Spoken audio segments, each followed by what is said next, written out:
Good morning. Thanks for tuning into Kila Chari Torah's daily review of the Sefirat Haomer, counting the Omer, the spiritual exercises and opportunities of the day, and Chag Atzmaut Sameach.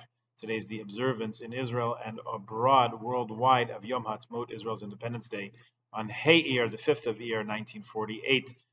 It is observed today on Dalet Iyar, the day preceding, as it's a Thursday, rather than observing on a Friday when some of the celebrations might accidentally run into Shabbat. So observances are today. If you took advantage of last night's program at the JCC, there may be some today also. Please check your inbox for information on that. Last night, Wednesday evening, we counted 19 days of the Omer. Hayom Tish'a Asar Yom Shehem Shnei Shavuos v'Chamisha Yamim LaOmer. The sphera for the day is Hod Shebetiferes, humility within compassion. Today we inject Hod, humility, into Tiferes, that holistic, truthful giving that we've been aiming to perfect. Hod of Tiferes characterizes acts of compassion that are provided with humility, privacy, and the utmost care taken to maintain and honor the dignity of the recipient. Why? Why Hod? Because it takes a level of humility to internalize the fact that I'm a giver right now doesn't mean I'm any better than the one I'm giving to.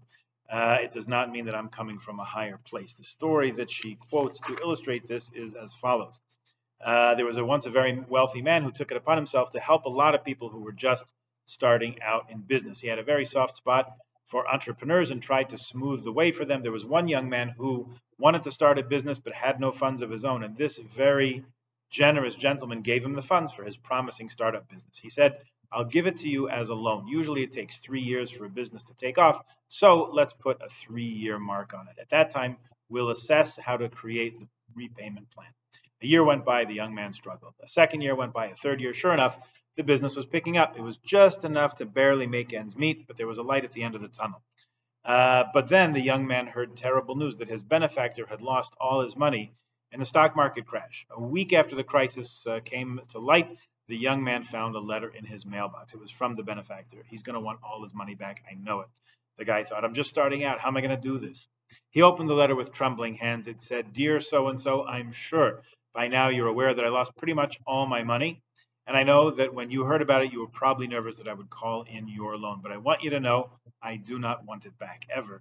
Because now that I don't have any money, all the money that I did use for the right reasons has become exceedingly precious to me. I don't want to diminish from my act of kindness to you. Please do me the favor of calling what I gave you a gift rather than a loan, so that I can maintain the achievement of having helped you when I was able.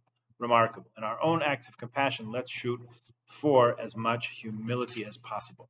And the call to action, the spiritual exercise for the day, question, is there someone that you are currently helping or even supporting? Honestly assess how you feel toward that recipient and how your style of giving reflects your feelings. Do you make it easy for them, direct deposit, as opposed to having them pick up the funds, a discreet envelope versus an obvious handout when you're in a rush, cordially, etc.? Imagine reversing roles and seriously think of anything that would feel better to you if you were the recipient. Try to implement one of your ideas. You can also try to have an unrelated friend-to-friend conversation of some sort with that recipient in the near future, where you can communicate how much that person's feedback and opinions are important to you. Good thought for the day. We will put it on pause there.